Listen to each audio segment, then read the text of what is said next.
Coucou les amis fans du clown brésilien, je pense que vous avez bien vu, il y a plusieurs vidéos qui sortent en ce moment sur notre profil, il y a sur YouTube aussi, il y a des vidéos qui sont en portugais et en anglais parce que on est international. Excusez-moi, excusez-moi. Mais je vous oublie pas, la page, elle reste aussi, les profils et les pages restent français aussi dans son essence parce qu'elle a été créée ici en France. Et de temps en temps, bien sûr, je fais des vidéos en français aussi, c'est le cas de celui-ci. Et de ceci. Excusez-moi, parfois je mélange portugais, français, anglais, espagnol. Le mec, il parle 30 000 langues. En plus, je suis en train d'apprendre l'allemand maintenant. Ah, muito difícil, muito difícil. Très difficile, mais c'est très bien, c'est toujours bien. L'apprentissage ne prend pas de place dans le cerveau. On y va. De quoi j'ai envie de parler, les amis? C'est la période maintenant pour les artistes de cirque de se faire embaucher. D'accord? Janvier, février, c'est la période creuse où on va contacter plusieurs compagnies. Ça peut être théâtre, camping, cabaret, cirque, et etc. Et on va essayer de se parc d'attractions, et on va essayer de se faire embaucher. Souvent, la saison, elle démarre mars ou avril et elle va jusqu'à octobre, novembre, 10 mois. Et on a décembre, janvier, 20 jours à peu près, qui c'est ce qu'on appelle Christmas, la période de Noël, nataline. Et en fait, ce sont les deux périodes très fortes pour les artistes de cirque, d'accord? Certains, juste entrepreneurs de spectacle, les intermittents de spectacle, aussi travaillent dans cette période, des danseurs, etc. Mais ça dépend chacun, mais pour le cirque, c'est vraiment cette période mars, novembre, mars, octobre, fin octobre, début novembre et décembre. Voilà. Et ce qui se passe en ces moments, on contacte beaucoup de gens. Sur les pages, sur les groupes Facebook, il y a plusieurs cirques qui publient « cherche artiste ». Cherche artiste, etc., etc. Et je notais quelque chose en ce moment, que les demandes, elles sont de plus en plus difficiles, compliquées. Ils demandent de plus en plus. Avant, tu avais besoin de faire 2 numéros. C'était le max. Aujourd'hui, ils demandent entre 3 et 4 numéros. Plus, si tu peux, un permis de conduire. Plus, monter et démonter le chapiteau. Plus la publicité. Et tout ça, ils veulent payer un prix. Ils ne veulent pas payer chaque service son prix. Vous voyez? Donc, ils veulent spectacle, montage, démontage, publicité. Ils veulent payer juste un salaire. C'est ce qui est totalement injuste. Et la vérité, on ne va pas vous cacher, il y a beaucoup de cirques qui ne veulent pas déclarer les artistes. Parce que, ben voilà, c'est comme ça. Donc, on se voit en tant qu'intermittent de spectacle dans une situation très compliquée. Déjà, quand tu vas démarcher, parler avec un cirque, la première chose que tu écoutes souvent, c'est « on est une petite famille ». Si on n'est pas une petite famille, on est un grand cirque, on a un grand nom, il faut que tu t'adaptes, il faut que tu adaptes tes prix pour pouvoir te montrer. Ça va être une grande opportunité pour toi. Si c'est une petite famille, on est une toute petite famille, on fait tout et on a besoin d'aide. Mais à savoir une chose, si c'est pour aider quelqu'un, je préfère aider moi. Je parle professionnellement parlant. Investir dans mon projet, investir dans mon entreprise. Pourquoi est-ce que je veux monter et démonter en cirque?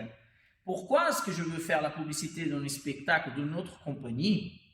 Ces moments, je peux dédier à l'entraînement et l'investissement de mon entreprise personnelle. C'est plus dur, bien sûr que c'est plus dur, parce qu'on a besoin de démarcher, on a besoin de trouver des spectacles, des contacts, des clients. Ça, c'est pas évident.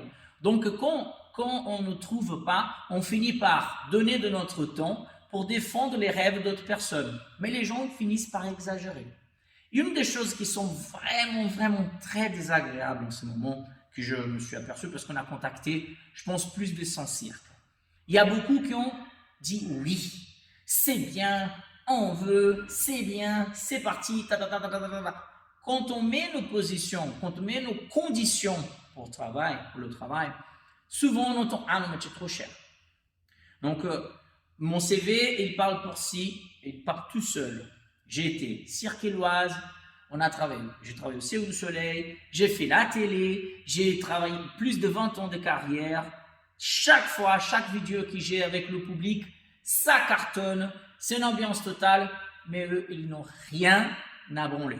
Excusez-moi le terme, les amis. Ils s'en foutent. Alors, à ces moments, il faut qu'on reste dans le... C'est difficile, hein, mais il faut rester conscient que toi, tu es bon. Ce n'est pas honteux d'admettre, excusez-moi parfois le français, ce n'est pas honteux d'admettre que tu es bon en quelque chose et que tu travailles pour être bon. On est là maintenant, il est 10 heures du soir, voilà, on vous prouve que c'est le soir. On est arrivé ici aujourd'hui à 6h30, on va jusqu'à 2h du matin, 2h30, 3h, parce qu'on a encore la séance d'équilibre, on a encore la musculation, on a déjà fait une préparation physique, on fait les acrobaties, etc., etc. Il y a le cardio, il y a le main à main, il y a beaucoup de travail. Et tout ça ayant pris, on paye. Moi, je paye la salle. Mais ça, ceux qui nous embauchent ne le voient pas. C'est pour ça que je suis assez avec l'intermittence. Pourquoi? Tu vas avoir beaucoup de cabarets, beaucoup de campings qui veulent embaucher maintenant. Oh, tu es magnifique. Ok, combien tu payes? 80 € par jour. Hein? 80 € par jour. Il faut faire l'animation dans toute la journée, donner des cours et faire un spectacle en plus pour les campings. Si c'est un cabaret, ben, parfois tu as besoin de participer du spectacle, en plus faire ton numéro, etc. etc., etc. Donc, les gens ils pensent que ben, c'est facile d'être artiste, hein? Parce qu'au-delà de trouver, en fait, il faut trouver déjà le contrat. Et en plus, quand tu trouves le contrat, il ne paye pas bien. Et comme je vous ai dit, il y a une chose désagréable en ce moment, qu'il y a beaucoup de gens qui disent oui, c'est magnifique, et à la dernière minute, ils annulent le contrat. À la dernière minute, ils ne répondent plus. Ça, c'est waouh. Tu dis waouh. Et on sait ce qui s'est passé. Il a continué de chercher, le patron, la patronne. Ils ont trouvé moins cher.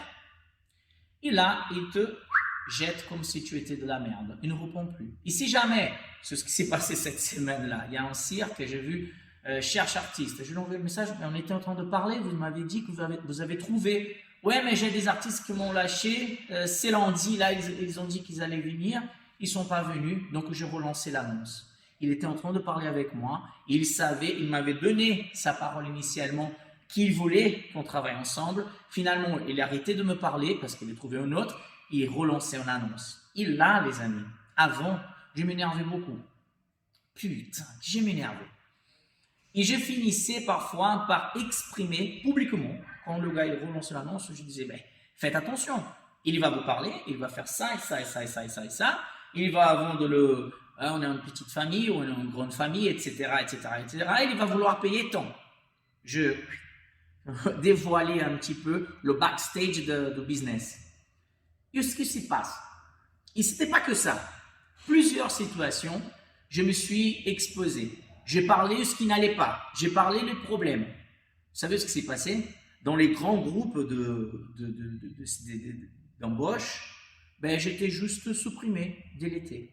Parce que je soulevais le point qu'il fallait avoir plus de respect envers les artistes. Il fallait qu'on arrête l'exploitation.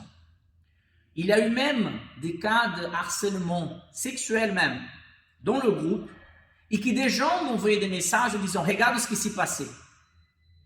Comme quoi, voilà, toi tu es le sauveur, faites quelque chose. Et moi, c'est moi qui ai appris. C'est en disant les choses, en pointant, quand tu pointes les choses, c'est ça. Tu te démarques, mais parfois pas de la bonne façon. Et là, tu te poses des questions, mais je suis en train de faire la bonne chose et je suis mis à l'écart. Comment? Je comprends pas. Et là, arrive un point, parce que quand on commence à vieillir, on commence à développer une autre façon de voir les choses. Je commence juste à let it go. Ok. On a réussi à rentrer dans le groupe. Hein. C'est facile aujourd'hui. Tu crées un profil, un faux profil. On a toutes les annonces. On a toutes les annonces. On sait qui contacter, qui n'est pas contacté. Mais le problème qu'on voit, c'est vraiment embêtant, c'est quand tu prends ton temps, et ça prend beaucoup de temps, envoyer ton matériel, la personne répond ou ne répond pas, ou elle commence, elle montre intérêt, tu lui donnes un prix, tu essaies de négocier, tu baisses parce que tu es obligé de mettre ton ego, ton orgueil, même ton travail, tu mets dans le... Parce que personne ne veut vraiment payer ce que tu mérites, tu vois. Mais personne n'a rien à... Okay. C'est pas toi, c'est un autre. Il y a tellement de gens pour travailler aujourd'hui. Et quand ils ne répondent plus, quand ils te laissent comme ça, là maintenant, j'ai dit ok. Vous savez, parfois, on finit par dépenser de l'énergie sur certaines choses qui ça va pas nous aider, ça va pas nous faire avancer pour de vrai. Donc parfois, les amis, ok, tu envoies, réponds, ouhou, très bien, on va travailler. Ne réponds pas, ouhou, très bien, je continue de travailler pour moi, je continue de m'entraîner, je continue de m'améliorer. Certes, je ne suis pas en train de dire de subir tout ce qui se passe. C'est bien de préciser à la personne, écoutez, j'attends une réponse, vous êtes là, vous n'êtes pas là, something wrong, il y a un problème. Et si la personne ne répond plus après 3-4 jours, je peux faire un rappel dans une semaine, mais le rappel sera plus, un certain temps, maintenant ça a changé, mais plus agressif, c'est ok, c'est comme ça. Pourquoi? Il y a certaines choses qui malheureusement, on ne changera jamais. Quand une chose elle est ancrée, c'est super dur à changer. Quand une culture elle est ancrée, il se passera des années. Regardez bien toutes les luttes qu'on a, le féminisme, la lutte raciale, la religion, etc. Toutes ces luttes-là, ça dure des centaines, des siècles. Et les gens, ils n'ont pas réussi à changer pour de vrai. Je ne suis pas en train de dire de subir les choses, mais c'est de faire changer les choses petit à petit et que parfois, il faut accepter qu'on ne peut pas changer certaines choses. Il faut accepter telles qu'elles sont. Certes, je peux toujours montrer mon mécontentement, mais je peux aussi me préserver. Parce que parfois, et je fais beaucoup, exploser, ça fait un bien fou. Je ne veux pas vous mentir, ça fait un bien fou. Mais malheureusement, les gens commencent à dire, c'est un gars à problème. C'est quelqu'un qui est problématique. Personne ne te voit pour de vrai comme un sauveur, quelqu'un qui va nous aider. Non, c'est quelqu'un qui va créer des problèmes. C'est quelqu'un qui... c'est pas bon. Donc, apprendre à se préserver.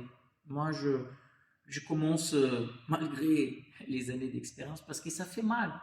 Ça touche le cœur, surtout quand tu aimes ce que tu fais, que tu te donnes, tu investis, et que les choses n'avancent pas comme tu aimerais que ça avance, et tu vois qu'il y a des problèmes, le camion il casse, il y a un autre truc, tu dois payer, machin, les choses arrivent, il y a les papiers, comme tout le monde, ils ont ça, mais la différence c'est que malgré tout, les gens, ils ont son boulot, ils vont tous les jours, ils ferment leur gueule, et c'est comme ça. Et tu vas avoir ton salaire à la fin du mois, et c'est comme ça que va se passer. Nous, on doit courir derrière tout le temps les choses, et c'est ça que c'est embêtant. Donc, lutter, certes, pour plus de respect, j'aurais bien aimé qu'il y ait une réponse, qu'il y ait un retour, on n'a pas aimé ça, ça nous aiderait à améliorer, qu'est-ce qu'il faut faire? Parce que comme professionnel, on peut toujours adapter notre façon de faire à celle que l'employeur est en train de chercher. Mais parfois, même ça, ils n'ont pas le temps ou ils n'ont pas envie pour de vrai. Ou ils ont déjà pris un copain ou une copine. Et malheureusement, c'est comme ça. La seule chose qu'on peut faire, c'est de continuer, faire des vidéos, entraîner, partager, jusqu'au moment qui... c'est bien. Ça fait partie. C'est comme ça que ça fonctionne. Ça ne changera pas tout de suite, mais c'est pas grave. Donc, je vous laisse sur ça. Restez forts, restons soudés. Essayons de partager les informations. Je sais que c'est dur de s'exposer, je sais que c'est dur de parler, mais il faut le dire les choses. D'accord? Il y a plusieurs mouvements sociaux qui se montrent. On sait qui est grand reste toujours grand, qui est petit, il se bat au moins pour survivre. On essaye de survivre. Et on a besoin de votre aide. Moi, j'ai besoin de votre aide. Donc, c'est pour ça que quand je partage une vidéo d'acrobatie, de machin, partagez.